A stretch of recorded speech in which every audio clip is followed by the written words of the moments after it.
The 3rd of July 2012, before the Independence Day, the Parliament adopted a controversial law which cancelled the primary status of the Ukrainian language as the single official one. This issue became number one in the country.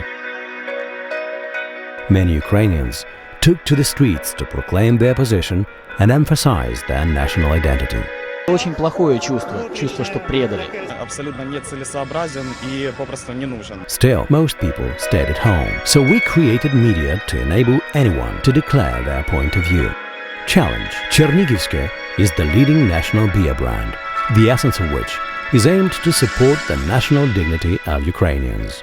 Strategy. We expressed the general insight of the country in a simple social act, declaring, "Yes, I am Ukrainian." Chernigivske believes that every Ukrainian is worthy of writing a book about. So we launched Yes, I am Ukrainian project as an interactive book with a record number of authors.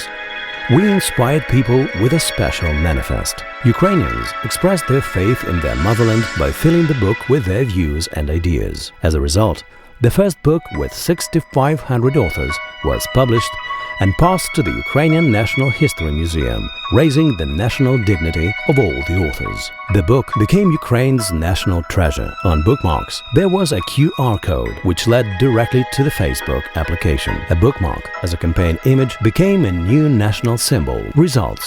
All the leading national media wrote about the project. More than 26,000 new fans in social networks. 11 million media reach contacts. 9 million contacts of earned publicity. The brand community grew by a quarter. The app became number one in Ukraine due to the audience engagement in the brand community. And even more importantly, thousands of Ukrainians felt and expressed their national dignity.